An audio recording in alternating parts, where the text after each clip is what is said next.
اسلام میں کوئی اس کی ایک ضعیف روایت بھی نہیں ہے کہ آپ صلی اللہ علیہ وسلم نے، میرے علم میں نہیں ہے کم از کم، ہو سکتا ہے کوئی موضوع من گھڑت روایت موجود ہو جس میں کوئی کہیں بھی نہیں ہے کہ آپ صلی اللہ علیہ وسلم نے اس رات کو ہمیں نہانے کا حکم دیا ہو، یا اچھے کپڑے پہننے کا حکم دیا ہو، یا کھانے پینے کا، یا حلوے کھلانے کا، ہمیں حلوے مانڈے کا ہمیں حکم دیا ہو. تو اللہ کا واسطہ یہ بدعت ہے، اس کو ختم کریں اپنے معاشرے سے. ایک چیز تو یہ تھی جو میں بتانا چاہ رہا تھا. دوسری چیز، اس رات کو قبرستان جانا. دیکھیے اس بارے میں حدیث پیش کی جاتی ہے، مشہور حدیث ہے، لوگ سنتے رہتے ہیں کہ نبی صلی اللہ علیہ وسلم رات کو اٹھے اور امی عائشہ رضی اللہ تعالیٰ عنہ بھی آپ کے پیچھے چلی گئیں، اور آپ صلی اللہ علیہ وسلم جنت البقیع میں مغفرت کی دعا مانگ کے تشریف لے آئے واپس. تو یہ حدیث انتہائی درجے کی ضعیف حدیث ہے، اور ایک تو ضعیف حدیث ہے، دوسری بات یہ کہ اگر ہم تھوڑی دیر کے لیے فرض کر لیں یہ صحیح حدیث ہے اور ہم کہتے ہیں کہ بھئی نبی صلی اللہ علیہ وسلم نے یہ عمل کیا ہے، تو صحابہ میں سے کسی سے ضعیف حدیث سے بھی ثابت نہیں ہے کہ کوئی اس رات قبرستان گئے ہوں. حضرت ابو بکر کے بارے میں کوئی روایت نہیں ملتی کہ اس رات قبرستان گئے ہوں، حضرت عمر کے بارے میں کوئی روایت نہیں ملتی، یا کسی ایک صحابی کے بارے میں نہیں. تو آپ مجھے بتائیں کہ یہ کیسی سنت ہے کہ جو صحابہ کی سمجھ میں نہیں آئی اور ہماری سمجھ میں آ گئی ہے. تو مشرکین مکہ یہ کہا کرتے تھے لو کان خیرن ما سبقونا الیہ، قرآن مجید کی آیت ہے کہ اگر یہ اسلام میں کوئی خیر ہوتی تو یہ صحابہ ہم سے پہل نہ کرتے. یہ صحابہ نے ہم سے پہل کیا ہے، اس کا مطلب ہے یہ اسلام خیر کا کام نہیں ہے. تو مشرک 15 شعبان کی رات میں ہمارے ملکوں میں جو ہمارے عجمی ملک ہیں، اس میں وہ کچھ ہو رہا ہے جو نہ میرے نبی نے کیا، نہ صحابہ نے کیا، نہ تابعین نے کیا. عجیب و غریب عبادات گھڑ لی ہیں، عجیب و غریب اس کے اعمال بنا لیے ہیں اپنی طرف سے، اور مسجدیں بھری ہوتی ہیں اور روشنیاں لگی ہوتی ہیں اور آتش بازی ہو رہی ہوتی ہے. میرے نبی نے اس رات کی فضیلت بتائی، عمل کوئی نہیں بتایا. جیسے یہاں کوئی صلاۃ تسبیح کی جماعت کرا رہے ہوتے ہیں، کوئی اجتماعی تہجد پڑھ رہے ہوتے ہیں، کوئی دیگیں چڑھا رہے ہوتے ہیں، کوئی آتش بازی کر رہے ہوتے ہیں، تو وہ اس میں اتنا غلو ہو گیا ہے کہ یہ بھی ٹھیک نہیں. رات کی فضیلت میں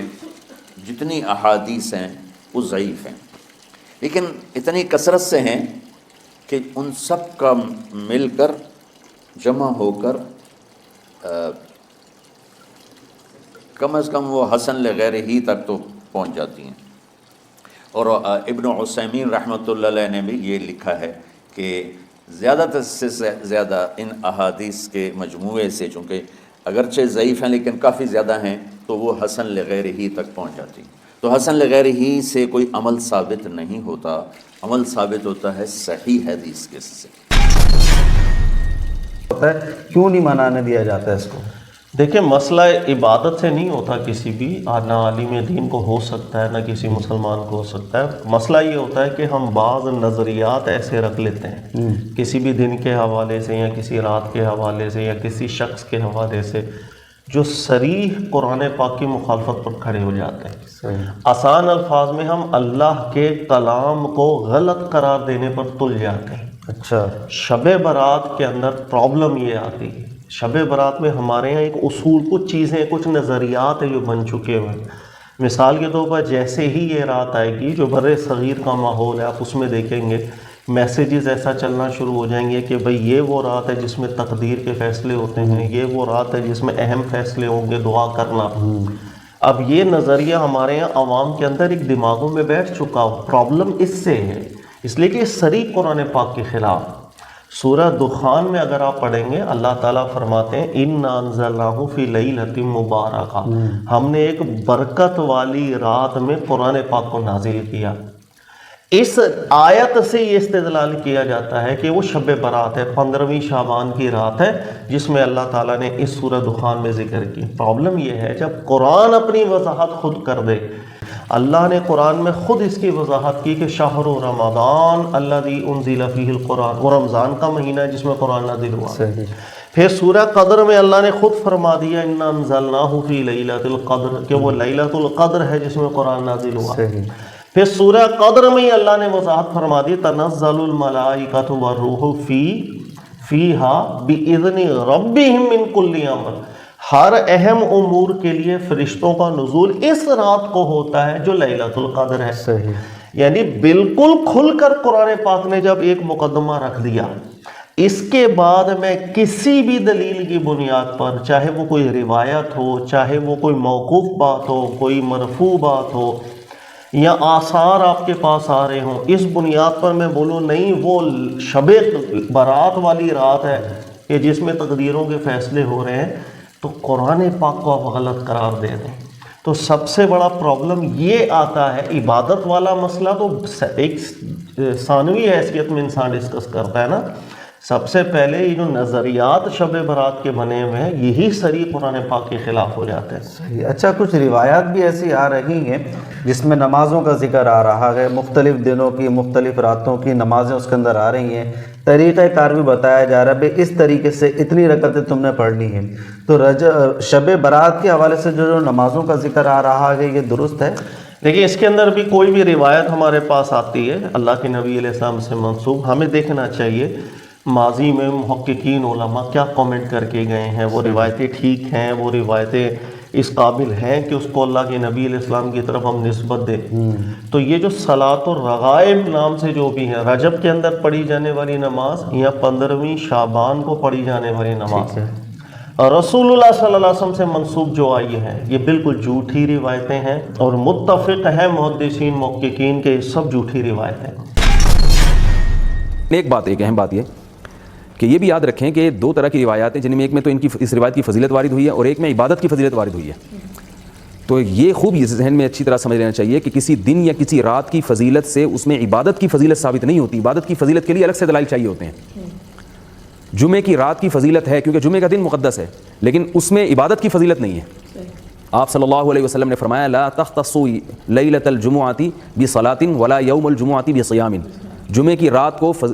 نماز کے ساتھ خاص مت کرو، یعنی کوئی اضافی فضیلت نہیں ہے جمعے کی رات میں، حالانکہ جمعے کی رات فضیلت والی رات ہے، کیونکہ جمعے کا دن، رات تو دن کے تابع ہوتی ہے نا، جب جمعے کا دن بڑا ہے تو رات کیوں بڑی نہیں ہوگی؟ تو 15 شعبان کی رات کے جو فضائل احادیث میں وارد ہوئے ہیں، جن احادیث میں صرف فضائل وارد ہوئے ہیں، تو ان احادیث سے یہ ثابت نہیں ہوتا کہ اس میں عبادت کی بھی فضیلت ہے۔ عبادت کی فضیلت ان روایات سے ہوگی جن میں الگ سے عبادت کی فضیلت ہے، جو